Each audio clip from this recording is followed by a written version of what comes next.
NEET paper લીકનો આખો મામલો સામે આવ્યો. દેશભરમાં વિરોધ પ્રદર્શનો થયા, પરંતુ ગુજરાતમાં તો અસર નહીવત જ જોવા મળી. ગુજરાતમાં એક પેપર લીક થઈ ગયું અને એના પછી આખું રાજકારણ જે છે ગરમાઈ ગયું. પરંતુ આ જ મામલાને લઈ હવે જૂનાગઢની જે આયુર્વેદિક યુનિવર્સિટી છે તેના દ્વારા મોટો ધડાકો જે છે કરવામાં આવ્યો છે. શું છે સમગ્ર મામલો, તેના વિશે વિગતે ચર્ચા કરીએ. નમસ્કાર, આપ જોઈ રહ્યા છો નિર્ભય ન્યૂઝ. હું છું આપની સાથે પ્રથમ મોદી. ગઈકાલે જે સમાચાર સામે આવ્યા જેના કારણે લોકો હચમચી ઉઠ્યા, કેમ કે જે મુદ્દાને લઈ દેશભરની અંદર, ગુજરાતભરની અંદર જે વિરોધ પ્રદર્શનો કરવામાં આવ્યા, જે નીટ પેપર લીકના મામલે વિદ્યાર્થીઓ રસ્તા પર આવી ગયા, પરંતુ આની અસર ગુજરાતમાં તો કંઈ જ ના જોવા મળી. ગુજરાતમાં તો 20 જુલાઈના રોજ વધુ એક પેપર BAMSનું એ જે લીક થઈ ગયું. પરંતુ આ જ બધાની વચ્ચે જ્યારે જૂનાગઢના એક સ્કોડ મેમ્બર જે આયુર્વેદિક યુનિવર્સિટીના હતા, એ ગુજરાત જે આયુર્વેદિક યુનિવર્સિટી તે જામનગર, જ્યાંથી પેપર આ લીક થવાની આશંકા વ્યક્ત કરવામાં આવી રહી છે, ત્યાં એ ગયા હતા અને ત્યાં જ પછી તેમને ખબર પડી અને તેમણે આખો મામલો જે છે તે સામે લાવ્યો હતો. અને આ જ બધાની વચ્ચે જ્યારે જૂનાગઢ યુનિવર્સિટી દ્વારા પણ આ કેસને લઈ મોટી માહિતી જે છે આપવામાં આવી છે અને કહી દેવામાં આવ્યું છે કે અમારી સાઈડથી આ પેપર લીક થયું નથી, માત્ર ને માત્ર ખાલી ખોટું નામ અને અફવાઓ જે છે આપવામાં આવી રહી છે. અહીંયા પહેલા આખા કેસને લઈ પહેલા તો જૂનાગઢના જે સ્કોડ મેમ્બર જે જામનગર યુનિવર્સિટીએ ગયા હતા એમને એકવાર સાંભળી લઈએ અને એના પછી જે પ્રિન્સિપાલ છે જૂનાગઢ આયુર્વેદિક યુનિવર્સિટીના એમને સાંભળીએ. આપના નામ? ડૉક્ટર અલ્પેશ જારસાણીયા, સરકારી આયુર્વેદ જૂનાગઢ ખાતે હું પ્રોફેસર તરીકે જવાબદારી નિભાવું છું. સર, આજે પેપર લીકની વાત આવે છે, આજે વાયરલ થયું છે વોટ્સએપમાં, શું છે સમગ્ર મામલો? બેઝિકલી એ ગુજરાત યુનિવર્સિટીએ મને સ્કોડ તરીકેની જવાબદારી આપી હતી અને 20 જુલાઈના રોજ હું જે તે સંસ્થામાં સ્કોડ મેમ્બર તરીકે ગયો હતો અને ત્યાં આના એક ફેકલ્ટીએ બપોર બાદ મને એવું જણાવ્યું કે સાહેબ આવું વિદ્યાર્થીઓ તરફથી એ આવેલું છે, તો જરા આપ જુઓ. અને મેં જોયું અને મારા જવાબદારીના ભાગરૂપે એ પેપર ઓલરેડી સવારના ભાગમાં પૂર્ણ થઈ ગયું હતું. એટલે એ મેં કીધું કે એકવાર આપણે આમની સાથે વેરીફાઈ કરીએ.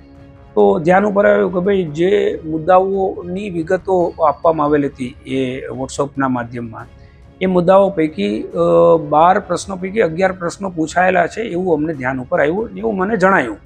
એકચ્યુઅલી હું વિષય નિષ્ણાત તો નથી, એટલે મેં તાત્કાલિક યુનિવર્સિટીમાં જે તે સંબંધિત અધિકારી છે, કંટ્રોલર અને એમના સબોર્ડિનેટ, એમને મેં ટેલિફોનિક જાણ કરી અને વોટ્સઅપ માધ્યમમાં મને જે મળ્યું હતું મેં એમને મોકલી આપ્યું. અને મેં એમને આગ્રહપૂર્વક કીધું કે ભાઈ નિયમ અનુસાર છે એ આપની કક્ષાએથી કાર્યવાહી કરવી. જે પ્રશ્નો પૂછાયા છે એના માટે તો વિષય નિષ્ણાત જ વધુ જણાવી શકે. અને ત્યારબાદ મને જે સૂચના મળી કે ભાઈ આપના દ્વારા જે વિગતો છે એ ઈમેલ મારફતે મોકલી દેજો.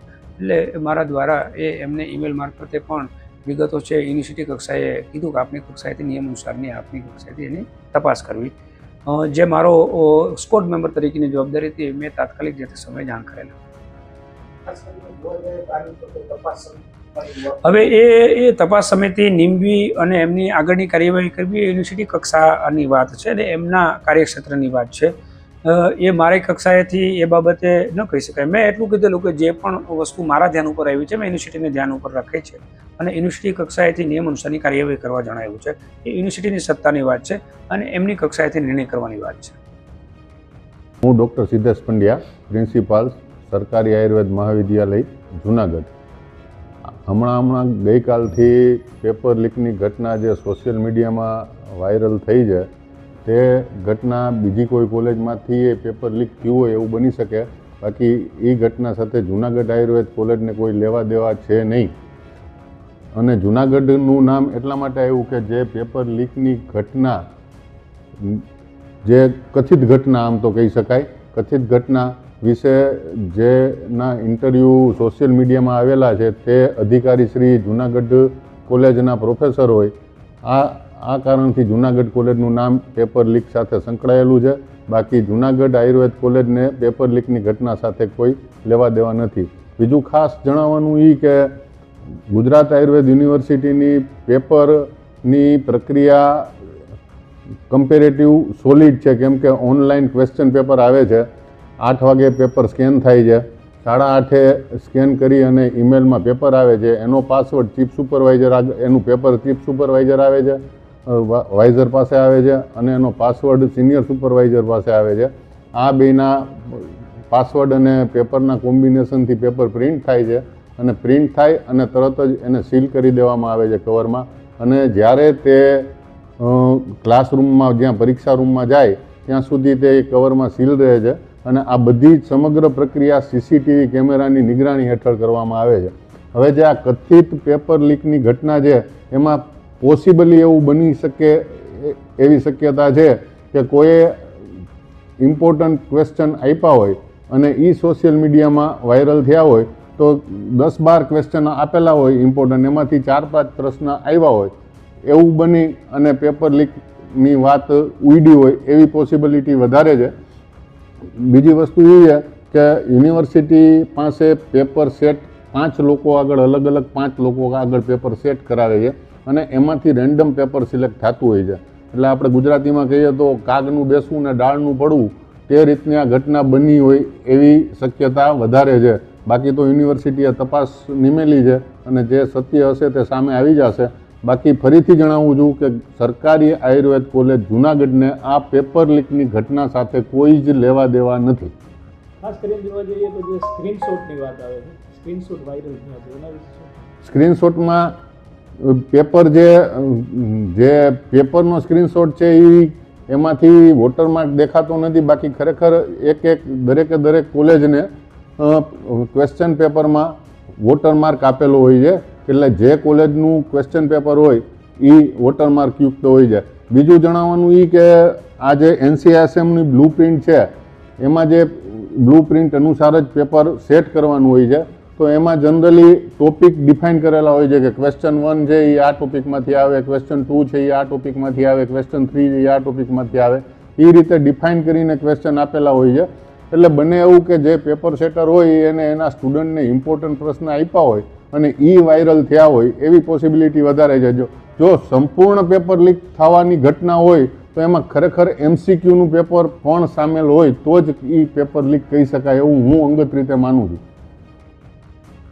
અહીંયા તમે એ બંને વ્યક્તિને સાંભળ્યા અને તેમના દ્વારા વાત સ્પષ્ટ કહેવામાં આવી રહી છે કે આ પેપર જૂનાગઢ આયુર્વેદિક યુનિવર્સિટીમાંથી તો લીક થયું જ નથી. તો આ સવાલ એ ઊભો થાય છે તો પેપર લીક ક્યાંથી થયું છે? શા માટે આવી વાતો જે છે કરવામાં આવી રહી છે? શા માટે એવું કહેવામાં આવી રહ્યું છે કે આ પેપર લીક થયું છે? પેપર લીક થયું છે એ વાત તો 100% સાચી છે, કેમ કે જે વોટ્સઅપ પર જે સવાલો જે છે ફરી રહ્યા છે એના પરથી એ વાત તો ચોક્કસપણે સાબિત થતી હોય છે. હવે આ આખા મુદ્દાને લઈ જે જૂનાગઢ આયુર્વેદિક યુનિવર્સિટી છે તેના વિદ્યાર્થીઓ શું કહી રહ્યા છે એકવાર એ સાંભળી લઈએ. નમસ્કાર, મારું નામ ચોવટિયા દેવ છે. હું અહીં ગવર્મેન્ટ આયુર્વેદ હોસ્પિટલમાં ઇન્ટરનેટ સ્ટુડન્ટ છું. ખાસ કરીને પેપર લીકની વાત સામે આવી રહી છે, આપનો શું અનુભવ, શું કહેશો? નહીં, પેપર લીક થવાની તો કોઈ શક્યતા જ રહેતી નથી. હું અહીંયા 4.5 વર્ષથી છેલ્લે સ્ટડી કરું છું, પણ એક પણ વર્ષ એવું બન્યું નથી કે પેપર લીક થયું. અને પેપરમાં વોટરમાર્કનો સિમ્બોલ હોય જ છે અને આ જે ફરતું હતું એમાં કોઈ વોટરમાર્કનો સિમ્બોલ દેખાતો નહોતો, એટલે માનવામાં આવતું નથી કે પેપર લીક થયું હશે. ખાસ કરીને તમે જ્યારે પરીક્ષાર્થી તરીકે જ્યારે કોઈ પણ એવી ઘટના બને છે, પછી એ નીટ પેપર હોય કે પછી તમારું પેપર લીક થવાથી તમારી કેવી વેદના હોય છે, શું? માનો કે લીક થયું હોય તો પછી પેપર લેવાય છે તો તેને પાછી મહેનત કરવી પડે છે. એક તો આખું વર્ષ મહેનત કરવી બધાએ અને એ પાછી વેસ્ટ જાય તો પછી બધા સ્ટુડન્ટને એમાં તકલીફ પડે છે થોડી. તમારે શું જોઈએ? આ પેપર પ્રણાલી બદલાવી જોઈએ, શું પેપર લીક માટે કેવી પ્રણાલીઓ હોવી જોઈએ, શું કરવું જોઈએ? ના, જે આ પ્રણાલી છે આપણી યુનિવર્સિટીની એ તો એકદમ પેક કરીને જ આવે છે પેપર, અને ક્લાસમાં કેમેરા સામે જ ખોલવામાં આવે છે, એટલે એ તો કંઈ શક્યતા ઉઠતી જ નથી પેપર લીક થવાની. આ તો આપણે IMP પ્રશ્ન હોય છે છેલ્લે 7-8 વર્ષથી એનાલાઇઝ કરેલા હોય છે, એ અમુક એનાલાઇઝ કરીને બધાએ આપ્યા હોય તો એ શક્યતા હોય છે પૂછવાની. પેપર લીક થયું ના, એવું તો કંઈ જણાતું નથી. તમારું નામ છે? હું શંગાણી તીસરા. હું ગવર્મેન્ટ આયુર્વેદ હોસ્પિટલમાં અત્યારે ઇન્ટર્ન તરીકે છું. ખાસ કરીને જે છેલ્લા 2-3 દિવસથી જે પેપર લીક થવાની વાત આવે છે આયુર્વેદિક કોલેજની, તો શું કહેશો એ બાબતે?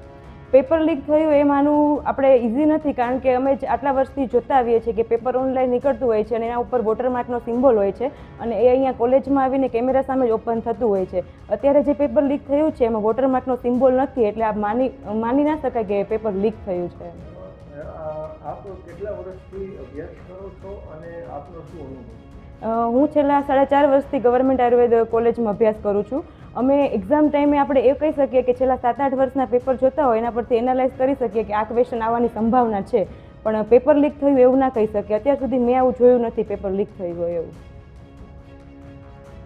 અહીંયા તમે જે રીતે એ વિદ્યાર્થીઓને સાંભળ્યા અને તેમના દ્વારા પણ એવું કહેવામાં આવી રહ્યું છે કે કદાચ આ પેપર જુનાગઢમાંથી તો લીક થયું જ ના હોઈ શકે, પરંતુ આ જ બધાની વચ્ચે સવાલ એ ઊભો થાય છે તો જુનાગઢમાંથી લીક નથી થયું, જામનગરમાંથી નહીં થયું, તો પેપર લીક થયું છે ક્યારે? જો એક વાત તો સ્પષ્ટ છે કે વિદ્યાર્થીઓના ભવિષ્ય સાથે ક્યાંક ને ક્યાંક રમત તો જે છે રમાઈ રહી છે. હવે આખી તપાસ કમિટી આગળના દિવસોમાં બેસવાની છે અને તપાસ કમિટી દ્વારા હવે આખી તપાસ કરવામાં આવશે કે આ પેપર ક્યાંથી લીક છે, એના પછી જ ખબર પડી શકે કે ગુજરાતની અંદર આખો આ ખેલ જે છે કોણ ખેલી રહ્યું છે.